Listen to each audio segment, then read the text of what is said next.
डालेगा, कोई प्रेशराइज करेगा। उसकी वजह है डर्टी पॉलिटिक्स, हर वक्त की सियासतबाजी, अपने लोगों को लोड करना। जहां 10 लोगों की जरूरत है वहां 50 लोगों को भर दिया हुआ है। इस्लामाबाद का एयरपोर्ट इंशाल्लाह 15 साल के लिए आउटसोर्स होगा, इसका जो एरिया है, और उसके बाद फिर लाहौर और कराची की बारी आएगी। तो श्योर करे कि पीआईए का कोई मुलाजिम बेरोजगार ना हो। बिस्मिल्लाहिर्रहमानिर्रहीम, अस्सलाम वालेकुम। उम्मीद है कि आप सब लोग खैरियत से होंगे। आज 21 जुलाई है। पाकिस्तान में हमेशा की तरह जब ये इलेक्शन करीब आते हैं और जो आउट गोइंग गवर्नमेंट होती है वो इलेक्शन से पहले कुछ ऐसी स्टेटमेंट्स या ऐसे ऐलान करती है जिसको बाद में इलेक्शन कैंपेन में पब्लिक कंजम्पशन के लिए as a selling point use किया जाता है। ऐसा ही ऐलान आज एविएशन के मिनिस्टर ख्वाजा साद रफीक ने असम्बली सेशन के दौरान दिया, जिसमें उन्होंने कहा कि हम इस्लामाबाद की एयरपोर्ट को आउटसोर्स करने जा रहे हैं, जिसमें उन्हें माशी और बाकी जो इस्लामाबाद एयरपोर्ट और एविएशन और पीआईए की जो परफॉर्मेंस है उसको एज अ जस्टिफिकेशन बताया।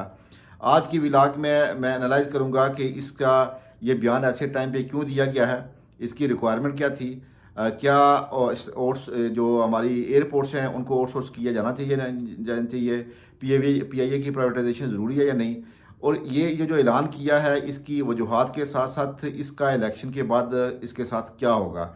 तो सबसे पहले जो बात कर लेते हैं कि जो उन्होंने ऐलान किया, मेरे नज़दीक इसकी 3 वजूहात हैं। सबसे बड़ी वजह यह है कि इसके के साथ आईएमएफ की रिक्वायरमेंट है। हमें ये नहीं भूलना चाहिए कि जो आईएमएफ का भी बेल आउट पैकेज आया है ये कोई लॉन्ग टर्म नहीं है, ये 9 मंथ का बेल आउट पैकेज है और 3 महीने इलेक्शन में चले जाएंगे। उसके बाद जो भी गवर्नमेंट पावर में आएगी उसको इमीडिएटली कुछ ऐसे डिसीजन करने होंगे ताकि आईएमएफ को सेटिस्फाई किया जा सके। तो उसी जो आईएमएफ ने अभी जो लोन दिया है बेल आउट पैकेज, उसमें बहुत सारी कंडीशन है और वन ऑफ द कंडीशन ये प्राइवेटाइजेशन या आउटसोर्सिंग है। दूसरी इसमें रीज़न ये है कि क्योंकि इलेक्शन करीब आ गया है, आपको याद होगा कि जो पीआईए की फ़्लाइट्स यूरोप के लिए और यूके के लिए बिलखुसूस बंद हुई थी, उसके पीछे जो तहरीक इंसाफ के चौधरी सरवर थे उनकी एक स्टेटमेंट थी जो उन्होंने बड़ी मेरे ख्याल में बड़ी इरिस्पॉन्सिबल स्टेटमेंट दी थी कि हमारे जो पीआईए के पायलट्स हैं और उसी स्टेटमेंट उनकी क्वालिफिकेशन पूरी नहीं है और उसी स्टेटमेंट्स को बुनियाद बना के यूरोप के अंदर और यूके के अंदर पाकिस्तानी फ़्लाइट्स को बैन कर दिया गया था। तो एक तो ये इसको यूज़ करने के लिए इलेक्शन के अंदर के हमने फ़्लाइट्स रिज्यूम करा दी हैं, जिसके लिए ख्वाजा साद रफ़ीक ने इसहाक डार को भी काफ़ी क्रेडिट दिया। तो वो उसके सिर्फ और सिर्फ उनको भी आप देखेंगे कि अगले दिनों में जब फ़्लाइट्स अगर रिज्यूम होती भी हैं वो सिर्फ एक इलेक्शन स्टंट होगा, लेकिन उसके साथ बहुत सारी कंडीशन अटैच होंगी कि कौन से आपके तैयारे वो अलाउ करते हैं, किसको नहीं करता, किन कंडीशन के साथ अलाउ करते हैं। तो ये सिर्फ और सिर्फ एक उनके साथ भी उनको बताया दिया गया होगा कि इलेक्शन करीब है और इसके लिए कुछ हमारी जो आपकी शराइत है उन कंडीशंस को हम मेट करते हैं और आप हमारे फ़्लाइट्स रिज्यूम कर दें। दूसरी वजह ये थी। तीसरी वजह ये है कि अब पीपल्स पार्टी और नून लीग में आपस में आने वाले दिनों में इसी चीज़ को बुनियाद बना के एक रस्साकशी नूरा कश्ती शुरू हो जाएगी और उसके अंदर ये मेरे ख्याल में आपस की अंडरस्टैंडिंग के तहत हो रहा है। क्योंकि अगर आप पीआईए की बात करें तो पीआईए उन अदर वर्ड्स पीपल्स पार्टी की एक छेड़ है, क्योंकि पीपल्स पार्टी ने अगर सबसे ज़्यादा बंदे भर्ती किए हैं और पोलिटिकली इनको यूज़ किया है तो वो पीपल्स पार्टी ने किया है। अगर आप पीआईए के उस स्ट्रक्चर की जाए जो यूनियन की है इसके अंदर सबसे ज़्यादा पीपल्स पार्टी और नून लीग के हैं, बल्कि इनके नाम से लीग यूनियन और पीपल्स पार्टी की जो पीपल्स यूनियन है ये एग्जिस्ट करती हैं पीआईए के अंदर। तो ये सिर्फ और सिर्फ आपस में इलेक्शन, अब दोनों इलेक्शन के अंदर जाके अब किन बयानात की बुनियाद पे या किन इश्यूज़ की बेस पे आपस में एक दूसरे को ब्लेम कर सकेंगे, क्योंकि पिछले 15 महीने से ये दोनों पार्टीज आपस में पावर हैं। तो ये बेसिकली आने वाले दिनों में कुछ अंडरस्टैंडिंग के तहत ऐसे बयान इशू होंगे जिनकी मैं दोनों में ये अपेरेंटली लगेगा कि ये दोनों का आपस में कन्फ्लिक्ट है। क्योंकि अगर इन्होंने करना होता तो पिछले 15 महीने से दोनों पावर में है और ये ऐसे इनिशिएटिव्स हैं पाकिस्तान इकोनॉमिकली पिछले काफ़ी अरसे से क्राइसिस में और स्पेशली लास्ट 15 मंथ से, तो ये तो स्टेप उस वक्त लिए जा सकते थे। अभी इनके ऐलान करने की बिल्कुल इलेक्शन के नज़दीक ज़रूरत क्या है? तो उन्हें पता है कि हम इलेक्शन से जब जाएंगे तो जो भी गवर्नमेंट आगे पावर में आएगी अगर वो खुद आएंगे तो उसको ऐसा माहौल बना दिया जाएगा, ऐसे सिचुएशन बना दी जाएगी कि ये चीज़ें कंप्लीट नहीं हो पाएंगी। और अगर हो जाए नहीं कर सकते, कोई और दूसरी पार्टी पावर में आ जाती है तो ये उनको ब्लेम कर सकेंगे और उन्हीं चीज़ों को एज आ पोलिटिकल बेनिफिट यूज़ करेंगे। तो ये तो सियासी वजूहात थी और साथ IMF की रिक्वायरमेंट भी है। उन सारी चीज़ों को मीट करने के लिए इन्होंने ये ऐलान किया है। ख्वाजा साद रफ़ीक ने बार बार दो चीज़ों को बड़ा जो है ना वो रिटरेट किया। एक ये कि ये पॉलिटिकल गवर्नमेंट थी जिन्होंने इन इदारों को तबाह किया।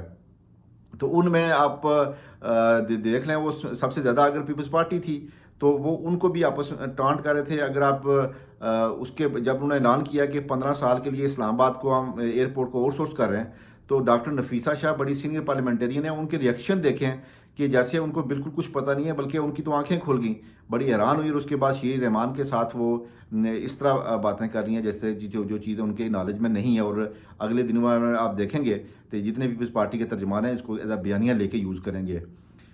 दूसरा जो उन्होंने कहा जी कि हम इस्लामाबाद के बाद लाहौर और कराची एयरपोर्ट को भी आउटसोर्स करेंगे। It's a lengthy process. इसके अंदर जो वर्ल्ड बैंक के साथ IFC को, इंटरनेशनल फाइनेंस कॉरपोरेशन को एज अ कंसल्टिंग फर्म उन्होंने हायर करना है, और वो बिडिंग का प्रोसेस होगा, और ये बिडिंग का प्रोसेस बड़ा लॉन्ग होगा। अब इलेक्शन के बाद जब होगा तो उसको दोनों पार्टीज जो है ना उसको एक्सपायर करेंगी, यूनियन मैदान में आ जाएंगी, उनको अपनी जो है ना वो जॉब इनसिक्योरिटी होगी। तो ये चीज़ें पॉलिटिकली सिर्फ और सिर्फ मेरे नज़दीक पॉलिटिकली और IMF की एक रिक्वायरमेंट को फॉर द टाइम बीइंग जो है ना उसको मीट करने के लिए अनाउंस किया गया। और इलेक्शन में आपस में, ताकि लोगों को लगे कि इन दोनों में जो है ना वो मिसट्रस्ट है और एक दूसरे को ब्लेम कर सकें, एक दूसरे की पॉलिसी लेके चलेंगे, अपना अपना बयाने लेके चलेंगे कि हम प्राइवेटाइजेशन के हक़ में हैं, दूसरे की प्राइवेटाइजेशन के हक़ में नहीं है। ये जो कहेंगे जी कि ये इदारे जो जैसे नून लीग का स्लोगन होगा कि ये इदारे जो है ना वो हमारा इतना बिलियन का नुकसान कर रहे हैं। जैसे प्रोजेक्शन ये है कि अभी जो एज ऑफ टुडे जो है ना वो 82 बिलियन का लॉस कर रही है PIA, और प्रोजेक्शन ये है कि ये क्लोज टू 300 बिलियन जो है ना वो अगले 3-4 साल में चली जाएगी। तो वो बेसिकली दोनों का स्लोगन ये होगा। पीपल्स पार्टी ये कहेगी कि ये हम जॉब्स देंगे एम्प्लॉयज़ को अट्रैक्ट करने के लिए। तो इन अ नट शेल ये बेसिकली एक पॉलिटिकल स्टंट है। दूसरा ये है कि इलेक्शन के बाद जब वो आएंगे तो फिर उसकी सिचुएशन के हिसाब से ना वो आस्ता आस्ता इन चीज़ों को लेके चलेंगे। आप ये देखेंगे इससे पहले जो चीज़ें प्राइवेटाइज हुई हैं उनके साथ क्या हुआ। मेरा एनालिसिस यह है कि ये चीज़ें होनी चाहिए या नहीं होनी चाहिए। एक तो बात है कि प्राइवेटाइजेशन ज़रूरी है जो मौजूदा सिचुएशन है, लेकिन उसको पॉलिटिकल बेनिफिट के लिए नहीं होना चाहिए। फिर ट्रांसपेरेंट तरीके से हो, लोगों की जॉब की सिक्योरिटी भी गारंटी की जाए, और उसके साथ साथ इसका बेनिफिट ये है कि लोगों को जो जॉब्स आगे मिलेंगी वो मेरिट पे मिलेंगी, क्योंकि गवर्नमेंट के अंदर या गवर्नमेंट की जो इंस्टीट्यूशन है उसके अंदर मेरिट की वजह से, मेरिट ना होने की वजह से ये इदारे हमारे तबाह हुए हैं। आप अगर हिस्ट्री में देखेंगे तो PIA एक ऐसा इदारा था जिसने बड़ी बड़ी एयरलाइंस बनाई। आज इसकी तबाही का बायस क्या है कि इन इदारों के अंदर पॉलिटिकल इंटरफेरेंस होती रही है, और सियासी भर्तियाँ, और जब उनका चेयरमैन लगाना तो सियासी, अब वो जो लगाएंगे उसको पहले कहा जाता है कि आपने सर्टन कंडीशन मीट करनी है, इतना हमें एडवांस पैसा दे दें। तो वो ये बड़ी हमारी हिस्ट्री इस हवाले से अच्छी नहीं है।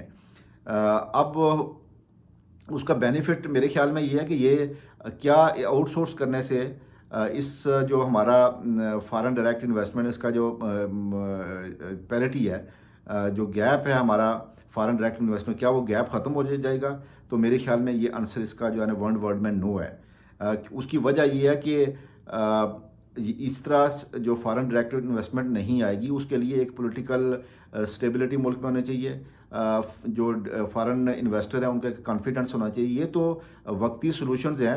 आउटसोर्सिंग से कितना पैसा आ जाएगा उसके लिए, और अगर प्राइवेटाइज भी हम कर देते हैं उससे कितना पैसा आएगा, ये वो हैं जो लॉन्ग टर्म सोल्यूशन नहीं है, ये टेम्परेरी सोल्यूशन है, और अगेन सिचुएशन 2-3 साल बाद वहाँ ही पहुँच जाती है।